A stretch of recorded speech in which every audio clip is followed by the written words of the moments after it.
Shalom Avracha.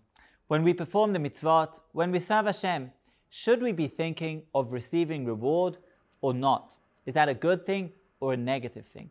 On the one hand, we know the Mishnah in Pirkei Avos, Perek Aleph, and Tignish Yisochai teaches us that we should see ourselves as servants serving Hashem without intention of receiving reward.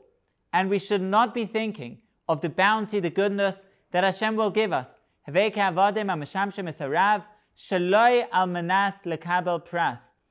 Hashem without intention of reward. But on the other hand, we find that Rav Yosef, this is mentioned in Baba Kama, Daf Pei Zayin, Rav Yosef was blind.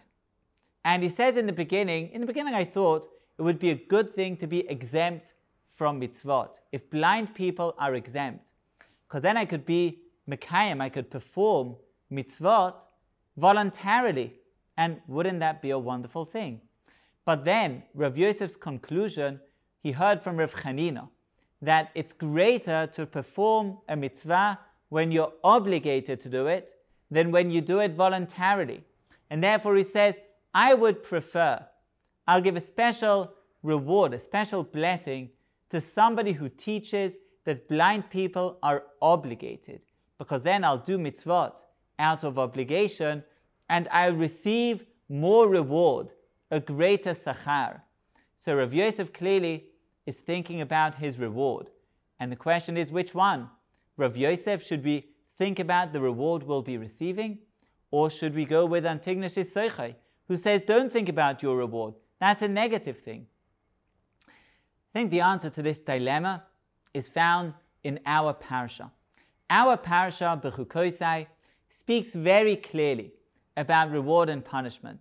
In Bechukotai telecha, if you'll follow my statutes, you'll be rewarded. You'll have bounty, your fields will produce a tremendous crop, your animals, your livestock will flourish, everything will be great. And if you'll sin, if you won't follow my statutes, then things will be harsh, things will be difficult, you'll lose in battles, you'll be exiled from your land, things will go wrong. Says the Torah, there's reward and there's punishment. And we find this, of course, elsewhere, like we say every day in the second paragraph of Kriya Shema. But the Torah, the Psukim, also explain what's the point. Why is it that reward and punishment play such a central role? And the Psukim tell us, when we experience the goodness, when we receive the reward, then that reward is not something superficial. It's not something external. Rather, we feel the closeness of Hashem. And that's the point of the reward. The Pasuk says, we'll receive all of this bounty, and the produce will be wonderful. There'll be so much bounty, we'll have to clear out the storehouses for the new produce. And then, I will dwell among you. And that's the point. The point is that we'll receive all of this bounty as a manifestation of the closeness of Hashem. And the same is true of the converse. When it comes to the punishment, the Torah uses the expression Hamas Keri. If we'll go with Hashem, but Keri, meaning in a way that doesn't manifest the relationship, in a way which expresses chance and a lack of connection, then Hashem will reciprocate, B'chamas Keri, with an anger that represents a disconnection, a detachment, an estrangement. And then we'll experience all of the negative things in the world. We won't receive the bounty. Our crops will fail and we'll lose in our battles. Says the Torah, it's a fine thing to have intention to receive reward. Reward is a great thing, but only if the reward is in the context, in the framework of a connection to Hashem. That's what the word sachar means. Rav Yosef uses the word sachar, and sachar refers to that reward that reflects the bris, the covenant between us and God.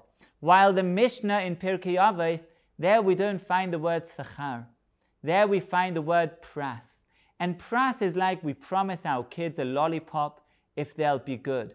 When that lollipop is an incentive, it's something superficial, it's something that doesn't reflect the connection, the relationship. We need the room to be tidied up, and we incentivize our children by giving lollipops. Whether we think that's a good thing or not is for a different conversation. But in this context, that's antignos ish soichai. He's saying, don't serve Hashem out of incentives. It's superficial. That's not the right way. Rav Yosef is saying, serve Hashem out of an appreciation of the connection. And within that relationship, reward becomes something pure, something fantastic, because it's manifest, it reflects, it expresses the closeness of Hashem. When we have that intention, that purpose, then thinking about reward is only good. And we end with a blessing, with a prayer, that we should merit, that this intention of closeness, of bounty, out of manifestation of God's covenant with us, should be complete, should be expressed, should be felt among all of us, among the entire nation of Israel, and we should have, for now, a wonderful Shabbos.